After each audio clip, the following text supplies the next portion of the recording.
بسم اللہ الرحمن الرحیم اللہم صل علی محمد وعلی آل محمد کما صلیت علی ابراہیم وعلی آل ابراہیم انک حمید مجید اللہم بارک علی محمد وعلی آل محمد کما بارکت علی ابراہیم وعلی آل ابراہیم انک حمید مجید۔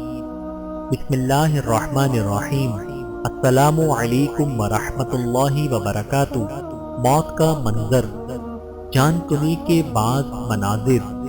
جان کنی کا ایک منظر، اللہ کے رسول صلی اللہ علیہ وآلہ وسلم ابو طالب کے وفات کے وقت ان کے پاس آئے تو ابو جہل اور عبداللہ بن ابی کو پایا۔ آپ نے اپنے چچا ابو طالب سے کہا، لا الہ الا اللہ کہہ دیجئے، میں اس کلمے کو اللہ کے ہاں آپ کے لیے حجت بناؤں گا۔ تو ابو جہل اور عبداللہ بن ابی بولے کہ اے ابو طالب، کیا تم عبد المطلب کے دین سے پھر رہے ہو؟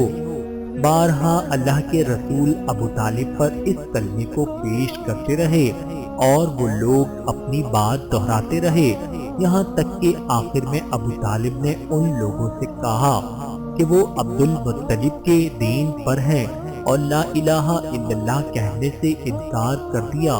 تو اللہ کے رسول صلی اللہ علیہ وآلہ وسلم نے فرمایا، اللہ کی قسم، میں اس وقت تک آپ کے لیے مغفرت کی دعائیں کرتا رہوں گا جب تک کہ روک نہ دیا جاؤں، جس پر یہ آیت نازل ہوئی، ما کان للنبی والذین آمنوا ان یستغفروا للمشرکین، سورۃ التوبہ آیت نمبر 112۔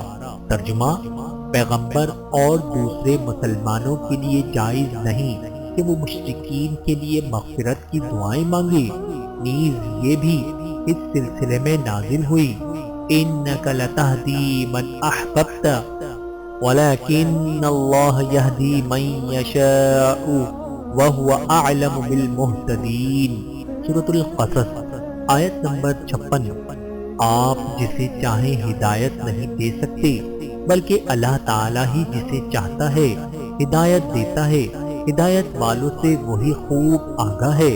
بحوالہ صحیح بخاری و مسلم۔ یہ واقعہ اس بات کا ثبوت ہے کہ دوست و احباب کی صحبت کا بڑا اثر ہوتا ہے، کیونکہ ایک دوست اپنے دوست کو گمراہ کرتا رہتا ہے یہاں تک کہ اسے جہنم میں پہنچا دیا جاتا ہے۔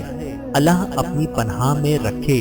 صحیح میں سہیل بن سعد سے روایت ہے کہ نبی کریم صلی اللہ علیہ وآلہ وسلم اور مشرکین میں لڑائی ہوئی۔ آپ کے ساتھیوں میں ایک شخص ایسا تھا جو ہر کمزور اور طاقتور کو اپنی تلوار کی زد سے موت کی نیند سلا دیتا تھا۔ بس لوگوں نے کہا کہ ہم میں سے کسی نے وہ کام نہیں کیا جو فلاں نے کیا۔ تو اللہ کے رسول صلی اللہ علیہ وآلہ وسلم نے کہا کہ وہ جہنمی ہے۔ ان لوگوں میں سے ایک شخص نے عرض کیا کہ میں اس کا دوست ہوں، پھر اس کے پیچھے لگ گیا۔ چنانچہ اس بہادر شخص کو سخت زخم لگا تو اس نے موت کے لیے جلدی کی اور اپنی تلوار کے دستے کو زمین پر اور اس کی نوک کو اپنے سینے پر رکھا، پھر خود کو اپنی تلوار پر گرا کر اپنے آپ کو ہلاک کر دیا۔ چنانچہ وہ آدمی آپ کے پاس آیا اور کہا کہ میں گواہی دیتا ہوں کہ بے شک آپ اللہ کے رسول ہیں، اور پورا واقعہ آپ کے سامنے بیان کیا۔ تو اللہ کے رسول صلی اللہ علیہ وآلہ وسلم نے فرمایا کہ یقیناً آدمی ایسا کام کرتا ہے جو لوگوں کی نگاہوں میں جنتیوں والا عمل دکھائی دیتا ہے، لیکن وہ جہنمیوں میں سے ہوتا ہے، اور یقیناً آدمی ایسا کام کرتا ہے جو لوگوں کی نظروں میں جہنمیوں والا عمل دکھائی دیتا ہے، لیکن وہ جنتیوں میں سے ہوتا ہے۔ اور امام بخاری نے ایک روایت میں یہ زیادہ کیا ہے، یعنی اعمال کا دار و مدار خاتمے پر ہے۔ یہ واقعہ نفس اور اس کی گردش سے بچے رہنے، نیز خواہشات نفس اور اس کی طرف مائل ہونے سے خبردار کرتا ہے، اور یہ کہ آدمی اپنی نیت کی اصلاح پر توجہ دے۔ حضرت انس بن مالک رضی اللہ تعالی عنہ سے روایت ہے کہ ایک یہودی لڑکا نبی صلی اللہ علیہ وآلہ وسلم کی خدمت کرتا تھا۔ جب وہ بیمار ہوا تو نبی صلی اللہ علیہ وآلہ وسلم اس بچے کی عیادت کرنے کے لیے آئے اور سر کے قریب بیٹھے، اسلام کو اس پر پیش کیا اور کہا اسلام قبول کر لو۔ بچے نے اپنے والد کی طرف دیکھا جو اس کے قریب ہی تھے تو باپ نے اپنے بیٹے سے کہا کہ ابو القاسم کی بات مان لو، بس اسلام قبول کر لیا۔ نبی صلی اللہ علیہ وآلہ وسلم یہ کہتے ہوئے کھڑے ہوئے، ساری تعریفیں اس اللہ کے لیے ہیں جس نے اسے جہنم سے بچا لیا۔ بحوالہ صحیح بخاری و مسلم۔ حالت نظام انسان کی کیفیت۔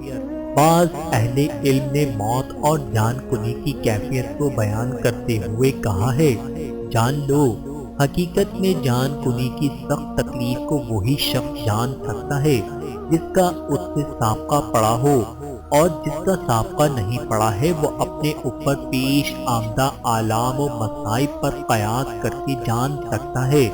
نظر کی تکلیف بذات روح پر حملہ آور ہوتی ہے، پھر اس کے تمام اجزاء کو، یہاں تک کہ ہر رگ، ہر پٹھا، ہر جوڑ، ہر بال کی جڑ، ہر چمڑی اور سر سے پیر کے تلوؤں تک کو اپنی لپیٹ میں لے لیتی ہے۔ جان کنی کی تکلیف کو بیان نہیں کیا جا سکتا، یہاں تک کہ لوگوں نے کہا ہے کہ موت کی تکلیف تلوار کی ضرب، آری اور قینچی کی کاٹ سے بھی سخت ہوتی ہے، کیونکہ آری یا تلوار کی ضرب سے جو تکلیف ہوتی ہے وہ جسم اور روح کے باہمی تعلق کی وجہ سے ہوتی ہے۔ اب تصور کیجئے کہ یہ حالت خود روح پر طاری ہو تو تکلیف کی کیا کیفیت ہوگی۔ تلوار کی زد میں آنے والا شخص مدد طلب کرتا ہے، اپنی زبان اور دل میں قوت باقی رہنے کی وجہ سے چیخ مارتا ہے، لیکن جان کنی میں پڑنے والا شخص جس کی آواز اور چیخ ختم ہو جاتی ہے، نیز اس کی قوت اور اعضاء کمزور پڑ جاتے ہیں، اس لیے کہ تکلیف کی شدت اس کے سینے تک پہنچ جاتی ہے، یہاں تک کہ پورا جسم تکلیف زدہ ہو جاتا ہے، پھر تمام اعضاء و جوارح کو نیم جان کر دیتا ہے اور استغاثہ کی ساری قوت ختم ہو جاتی ہے۔ موت کی تکلیف عقل کو ناکارہ، زبان کو کنگ اور اعضاء کو کمزور کر دیتی ہے، اور حالت نزا کا شکار راحت کی خاطر چیخ و پکار وغیرہ کرنا چاہتا ہے، لیکن اسے اس کی طاقت نہیں رہتی، اور اس میں اگر کچھ طاقت باقی رہ جاتی ہے تو اس کے سینے اور حلق سے روح قبض کیے جانے کے وقت گڑگڑاہٹ اور آواز سنائی دیتی ہے، نیز رنگ فک پڑ جاتا ہے، تکلیف پورے جسم میں پھیل جاتی ہے، یہاں تک کہ آنکھ کی سیاہی پلک کی طرف چڑھ جاتی ہے، زبان اپنی جڑ کی طرف کھینچ دی جاتی ہے اور انگلیوں کے پور نیلے پڑ جاتے ہیں۔ اب ایسے جسم کا حال نہ پوچھئے جس کی تمام رگیں کھینچ چکی ہوں، پھر جسم کے تمام اعضاء آہستہ آہستہ بے جان ہو جاتے ہیں، پہلے اس کے دونوں قدم ٹھنڈے پڑتے ہیں، پھر دونوں پنڈلیاں، پھر دونوں ران، اور ہر عضو پر سختی پر سختی اور تکلیف پر تکلیف طاری ہوتی جاتی ہے کہ روح نرخرے تک پہنچ جاتی ہے۔ اب اس کی نگاہ دنیا و مافیہ سے کٹ جاتی ہے، اس پر توبہ کا دروازہ بند ہو جاتا ہے اور ندامت و حسرت اسے گھیر لیتی ہے۔ بحوالہ احیاء العلوم۔ اللہ تعالیٰ سے دعا ہے کہ اللہ تعالیٰ جب ہم پر نزا کا وقت لائے تو ہماری زبانوں سے کلمہ طیبہ جاری فرما دے، آمین ثم آمین۔